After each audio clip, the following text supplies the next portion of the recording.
Subscribe कीजिए शोध India channel को और बेल आइकॉन पर क्लिक कीजिए फॉर लेटेस्ट अपडेट।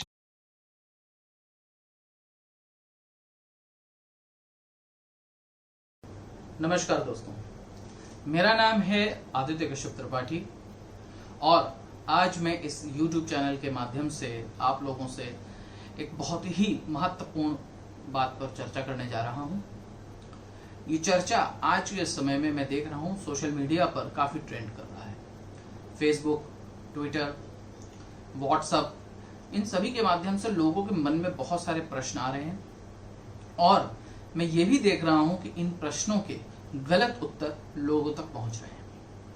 तो मैंने ऐसा विचार किया कि मैं लोगों तक सही मार्गदर्शन पहुंचाऊं, सही बात पहुंचाऊं, क्योंकि मैं काफी एक लंबे अरसे से देखता चला आ रहा हूं कि जो हमारा सनातन धर्म है और इससे संबंधित जितनी भी चीजें हैं, इसमें बहुत सारे जो है मिसअंडरस्टैंडिंग आज की जनरेशन को है। बहुत सारी बातें हैं जो उन्हें नहीं मालूम है, क्योंकि बहुत पहले की जो पीढ़ी होती थी वो रामचरितमानस, महाभारत, वाल्मीकि रामायण, इन सभी चीजों को समय समय पर वो लोग घर में पढ़ते रहते थे। गीता का पाठ होता रहता था। लेकिन अब वो प्रचलन समाप्त हो गया है, क्योंकि अब जॉइंट फैमिलीज नहीं रहती हैं और एक छोटा परिवार रहता है जिसमें दोनों ही पक्ष, पति और पत्नी, जॉब करते हैं। तो लोगों के पास इतना समय नहीं है। मैं इस बात को बिल्कुल समझ सकता हूँ। लेकिन मैंने देखा है कि बहुत सारे YouTube चैनल्स पर, फेसबुक पर और अलग अलग और भी जो सोशल मीडिया हैं, उनके माध्यम से गलत संदेश लोगों के बीच पहुंच रहा है। चूंकि मैं थोड़ी बहुत इस बारे में जानकारी रखता हूं, तो मेरे जितने भी मित्र हैं और रिश्तेदार हैं, आज के जो बच्चे हैं, वो मुझसे इस बारे में प्रश्न पूछ रहे हैं बराबर, और उनके लिए मैंने ये उत्तर कहीं ना कहीं तैयार किया है। जैसा कि आप देख सकते हैं, मेरे बगल में वाल्मीकि रामायण रखी हुई है। ये वाल्मीकि रामायण है और मैं वाल्मीकि रामायण को अत्यधिक शुद्ध इसलिए मानता हूं कि इसमें मिलावट नहीं हो पाई है।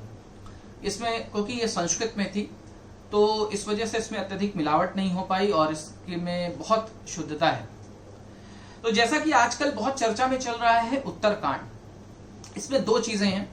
पहली चीज, जब लंका से माता सीता जो है आते हैं, जब रावण के ऊपर विजय प्राप्त कर लेते हैं भगवान श्री राम, तो उसके बाद जो है उनकी अग्नि परीक्षा होती है। वहां से कहीं ना कहीं लोगों के बीच में एक भ्रम, बातचीत, ऐसा क्यों हुआ, इसके विषय में बहुत सारे प्रश्न उठना प्रारंभ हो जाते हैं और इसके बाद आता है उत्तरकांड, जो कि रामचरितमानस में भी है और वाल्मीकि रामायण में भी है। मैं ये बिल्कुल नहीं कह रहा हूं कि रामचरितमानस दूषित है या गलत है, बिल्कुल भी नहीं ऐसा कह रहा हूं मैं। सब राइटर्स थे जिन्होंने अपने अपने तरीके से चीजों को पोर्ट्रे किया, अपने अपने तरीके से चीजों को प्रकट किया। जो भक्त था उसने अपने तरीके से उस चीज को दिखाया। तो महर्षि वाल्मीकि जी ने जो चीज लिखी वो बहुत ही ज्यादा एक्यूरेट थी, क्योंकि वो कहीं ना कहीं उनको बहुत दिव्य ज्ञान था और माता सीता स्वयं उनके आश्रम में आकर के रही थी। बहुत सारे ऐसे कारण हैं। इस पर मैं एक दिन अलग से एक वीडियो बनाऊंगा कि किस राइटर ने किस बेस पर, कैसे, कहां से जान करके इसको लिखा और इसको हम तक पहुंचाया। आज का विषय है कि अग्नि परीक्षा क्यों हुई और माता सीता को क्यों त्याग दिया भगवान श्री राम ने, ऐसा गलत क्यों हुआ। ये बहुत सारे लोग और बहुत सारे न्यूज चैनल्स भी ये बात कह रहे हैं कि उत्तरकांड है ही नहीं, उत्तरकांड लिखा नहीं है, उत्तरकांड को बाद में जोड़ा गया। मैं इस बात को बिल्कुल भी नहीं मानता हूं। इसके पीछे बहुत सारे तथ्य हैं जिनको अगर आप खंगालेंगे तो आपको मिलेंगे। ऐसा बिल्कुल भी नहीं है। उत्तरकांड को बिल्कुल जो है एक्यूरेट था। उत्तरकांड हुआ था, माता सीता जो है वाल्मीकि आश्रम में रही थी और अग्नि परीक्षा भी हुई थी। अब ये किस तरीके से आपको प्रेजेंट किया गया है और इसकी वास्तविकता क्या है, वो मैं आपको इस वीडियो के माध्यम से बताता हूं।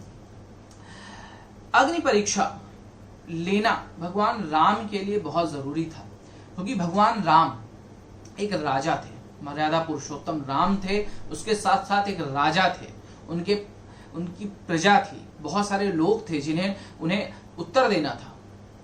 वो माता सीता को रावण के यहाँ 10 महीने रहने के बाद सीधे यदि अपना लेते तो बहुत सारे प्रश्न उठते। जैसा कि आप जानते हैं कि अग्नि परीक्षा के बाद भी माता सीता के ऊपर लोगों ने प्रश्न उठाए। यदि अग्नि परीक्षा नहीं हुई होती तो माता सीता के ऊपर और अधिक प्रश्न उठते। अब अग्नि परीक्षा हुई कैसे? अग्नि परीक्षा के भी कई अलग अलग प्रकार की, अलग अलग भाषाओं की रामायण में अलग अलग तथ्य मिलते हैं। उसमें से कुछ तथ्य मैं आपके सामने रखता हूं। जैसे एक है कि माता सीता को जब भगवान श्री राम ने अग्नि परीक्षा के लिए बोला, चूंकि माता सीता बहुत ही पवित्र हैं और आज भी उन्हें हम पतिव्रता और पवित्र मानते हैं, माता सीता का उदाहरण देते हैं हम महिलाओं को, तो जब उनको बोला और वो अग्नि की ओर चली और जब वो वहां अग्नि के पास पहुंचने वाली थी तभी श्री राम ने उन्हें वहां रोक दिया और ये माना कि आप पवित्र हैं। इन सब ने मान लिया कि आप पवित्र हैं। कई जगह पर यह मिलता है कि भगवान राम ने बहुत पहले जो है, जब वो जंगल में थे, वन में थे, तब उन्होंने अग्निदेव को जो है माता सीता को दे दिया था ताकि वो राक्षसों से कहीं ना कहीं सुरक्षित रहें। और उन्हें मालूम था कि रावण आने वाला है, उनका हरण करेगा, तो उनका छाया अपने पास रख ली, जो छाया रावण अपने साथ लेके गया था, क्योंकि रावण के अंदर इतनी शक्ति नहीं थी कि वो साक्षात सीता को स्पर्श कर लेता। यदि कर लेता तो वो वहीं पर भस्म हो जाता। इसीलिए रावण का इतना साहस हो पाया कि वो माता सीता को हाथ लगा पाया। तो एक ये भी कारण आता है। इस कारण के उससे उन्होंने वहां पर अग्नि को प्रज्वलित किया और उसको प्रज्वलित करने के बाद माता सीता जो अग्निदेव को दी थी वो भगवान राम के पास वापस आ गई, जिन्हें वो अपने साथ लेकर के अयोध्या आ गए।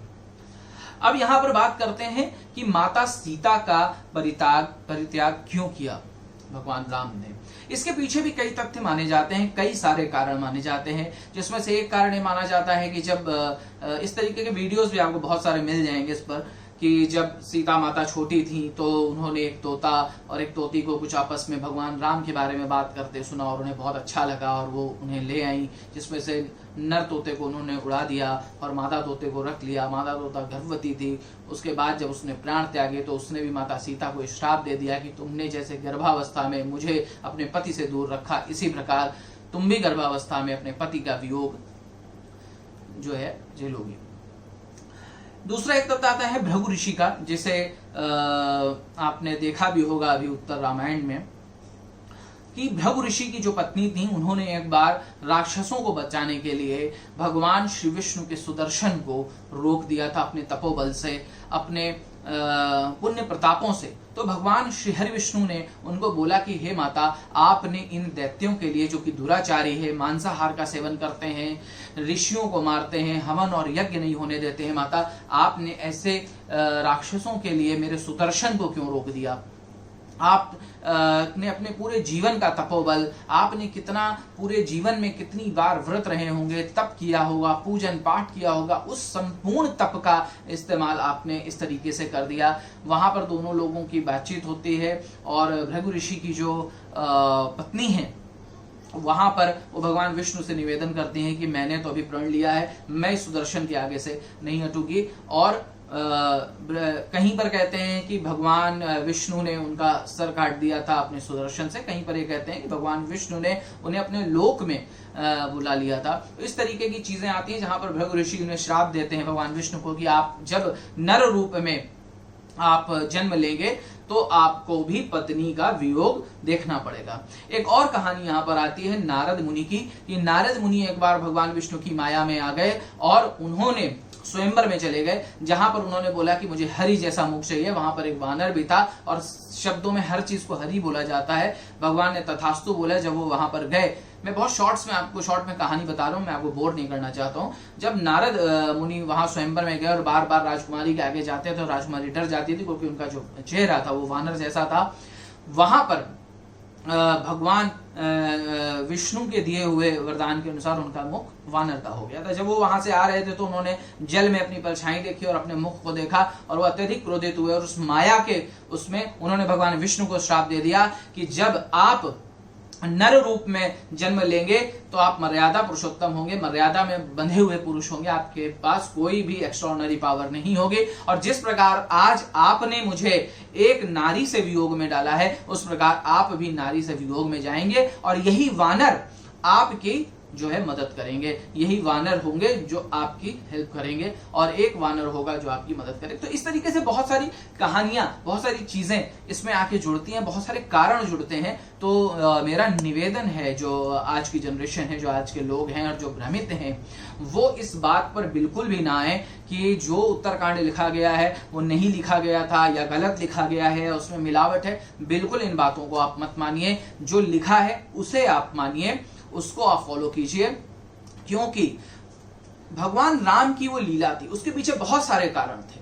मतलब मैं वीडियो अगर बनाना चाहूं तो न जाने कितने वीडियो बनेंगे इस पर कि माता सीता वन में क्यों गई, वाल्मीकि जी के आश्रम में क्यों रही, लव कुश का जन्म वहां पर क्यों हुआ, गर्भावस्था में उनको क्यों वहां छोड़ा गया। अभी अगर मैं बोलूं कि धारावाहिकों की बात बोलूं तो धारावाहिकों को देखने के बाद ही लोगों के मन में भ्रम पैदा हुआ है, क्योंकि धारावाहिकों में गलत तरीके से चीजों को पोर्ट्रे किया गया है। जैसे कुछ टाइम पहले एक सिया के राम नाम का एक धारावाहिक आता था, जिसमें दिखाया कि माता सीता को बताया ही नहीं गया कि उनको वन में छोड़ा जा रहा है। लक्ष्मण जी उनको लेके जाते हैं वन में, वहां पर छोड़ देते हैं और बोलते हैं ये हमारे राजा राम का आदेश था कि आपको वन में छोड़ दिया जाए, इस तरीके से छोड़ दिया जाए। अब इस तरीके की चीज को जब लोग देखेंगे तो ये बहुत नेचुरल सी बात है कि उन्हें गलत लगेगा, क्योंकि आज का जो समाज है, आज की जो दुनिया है, आज जो एडवांस युग हो चुका है, वो इसे एक्सेप्ट नहीं करता है। आज की जो नारियां हैं, आज के जो बच्चे हैं, वो इस चीज को एक्सेप्ट नहीं करते हैं। तो मेरा ये मानना है कि जो भी धारावाहिक यदि कोई भी प्रोड्यूसर डायरेक्टर बना रहा है, उसे प्रॉपर एक रिसर्च करके बहुत अच्छे से बनाना चाहिए। मैं इस मसले में रामानंद सागर जी की दिखाई गई रामायण का पक्ष लेता हूं, क्योंकि उन्होंने काफी रिसर्च करी है, काफी चीजों को बहुत अच्छे से पोर्ट्रे किया है, बहुत अच्छे से दिखाया है। कहीं कोई विरोधाभास, कोई गलत चीज, कोई नकारात्मक चीज या कोई चीज जो कहीं किसी ने बोली होगी, उसको उन्होंने नहीं दिखाया है उसमें। बाकी जो आज के धारावाहिक बनते हैं उसमें वो उन सभी कहानियों को सम्मिलित कर लेते हैं जो कहीं भी किसी ने कही है या कहीं से आई है, किसी राइटर ने लिख दी है या कहीं, तो वो सब उन सब बातों को उसमें शामिल कर लेते हैं दर्शकों को अट्रैक्ट करने के लिए। तो वो गलत तरीके से पोर्ट्रे हो रहा है। लेकिन मेरा ये निवेदन है, आज की जो जनरेशन है, आज के जो आप लोग हैं जिनके मन में इस तरीके के प्रश्न आते हैं, आप रामचरितमानस पढ़िए, आप वाल्मीकि रामायण पढ़िए, या आपकी भाषा में जो भी रामायण है आप उसे पढ़िए, देखिए, आपको बहुत आनंद आएगा और आपको आपके प्रश्नों के सही उत्तर भी मिलेंगे।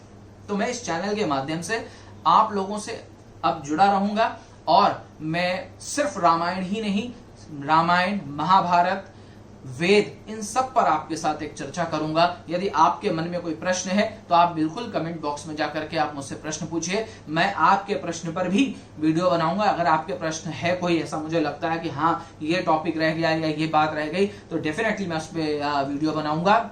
और मुझे बहुत अच्छा लगेगा कि मेरे इस वीडियो के माध्यम से आप सब तक सही संदेश पहुंचे, सही शास्त्र पहुंचे, सही वेद पहुंचे, और जो भ्रमित हो गए हैं लोग, उनके भ्रम को मैं दूर कर सकूं, यही एक मेरा उद्देश्य है।